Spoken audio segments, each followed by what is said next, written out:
आऊज़ु बिल्लाहि मिनश शैतानिर लईनिर रजीम। बिस्मिल्लाहिर्रहमानिर्रहीम। अस्सलामु अलैकुम या अली मदद। मोमिनीन व मोमिनात की खिदमत में बेइंतहा मुजारिब तरीन वजीफ़ा अमल साहिबुल अस्र व ज़मान अज्जलल्लाहु तआला फरजहु शरीफ की बारगाह से लेकर आए हैं। ज़माने के इमाम का ये बेइंतहा मुजारिब तरीन और हाजत रवाई में इसमें आज़म और तीर ब हदफ तरीन अमल है।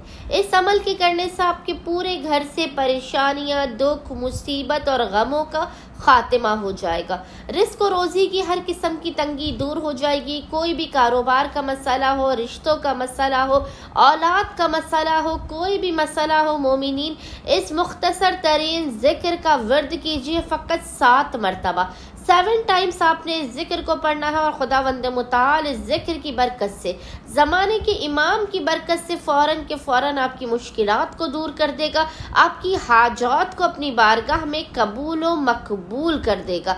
मोमिनीन ने करना यह है कि जब भी आप परेशान हाल हो, मुसीबत ज़दा हो, आपने फ़ौरन से बावुज़ू होना है। बावुज़ू होने के बाद 2 रकत नमाज हाजत पढ़ के ज़माने के इमाम की बारगाह में पेश करनी है और मुसल्ले ही पर बैठकर बिना किसी से कलाम किए अव्वल व आखिर 3 मरतबा 3 टाइम्स दुरूद के दरमियान में आपने इस जिक्र की 7 मरतबा 7 टाइम्स तिलावत करनी है। और वो जिक्र आपको इंशाअल्लाह ताला स्क्रीन पर भी लिखा हुआ नजर आ रहा होगा।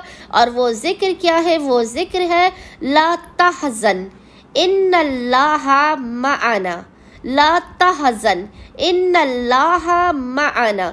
मोमिनीन ने इस जिक्र की 7 मरतबा 7 टाइम्स तिलावत करनी है। इसके बाद पेशानी को सजदेगाह पर रखकर खुदावंद मुताल को ज़माने के इमाम के हक़ का वास्ता देकर अपनी हाजतों को तलब करना है। बलाओ, मुसीबतों और परेशानियों के खात्मे की दुआ करनी है।